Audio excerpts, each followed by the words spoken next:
Saudara dan saudari yang dikasihi Tuhan, kita berjumpa dalam acara Mendekap Kasih Tuhan. Bersumber pada 1001 renungan inspiratif karya Romo Fransales SCY dan sebagai renungan singkat bagi saudara dan saudari yang sedang menderita sakit, baik yang dirawat di rumah sakit maupun di rumah sendiri, dirawat bersama keluarga. Dengan saya, Romo Valentinus Tejantara SCY dari komunitas SCY La Verna Pringsewu, Lampung. Pada hari ini kita ingin merenungkan tema cermat dan pandai mengatur ekonomi. Konsultan perencanaan keuangan Safir Senduk mengamati banyak orang Indonesia terjebak gaya hidup konsumtif. Mereka seringkali membeli barang karena keinginan, bukan karena memang membutuhkannya.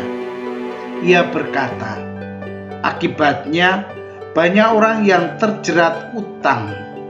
Mereka menjalani hidup dengan gali lubang tutup lubang. Sebaiknya belilah barang sesuai kebutuhan, bukan sesuai keinginan.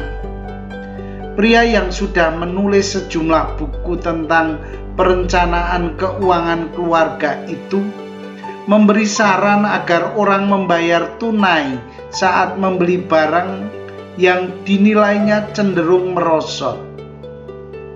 Ia berkata, mengapa harus membeli kredit jika bisa tunai? Sebab dengan membeli kredit, nilai barang yang dibeli makin turun. Padahal kita telah membayar dengan harga lebih mahal.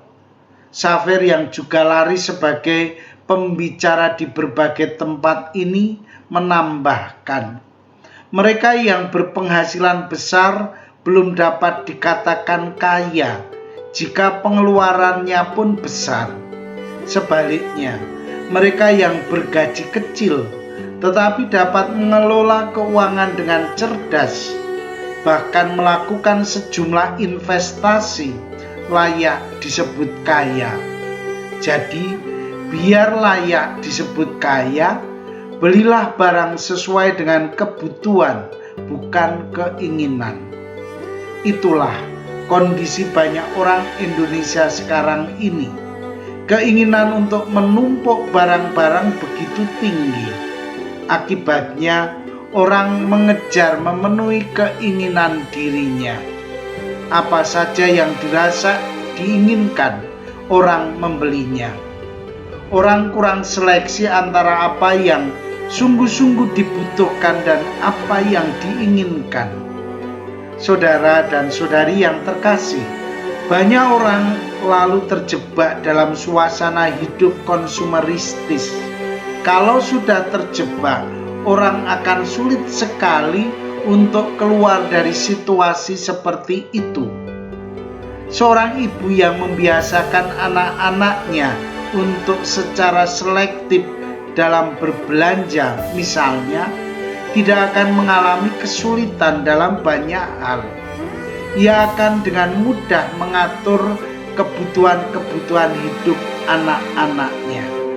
Karena itu, pengelolaan keuangan dalam keluarga mesti dilakukan secara cermat.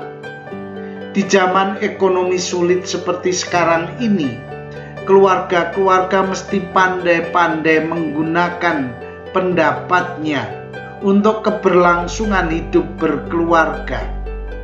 Untuk itu, mereka mesti memutuskan apa yang sungguh-sungguh dibutuhkan dalam hidup mereka.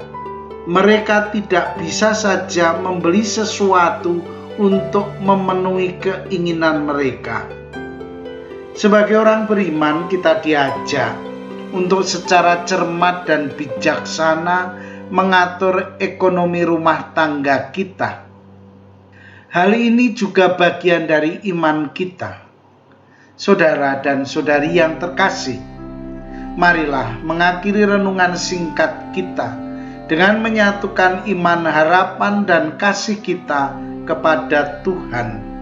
Akhirnya, berkat dan doaku selalu menyertai Anda yang sedang sakit. Semoga Tuhan memberi kesembuhan, kekuatan, dan ketabahan dalam memanggul salib hidup ini dan diberi semangat serta kesegaran. Doa dan berkatku selalu menyertai Anda. Sampai bertemu dalam renungan selanjutnya.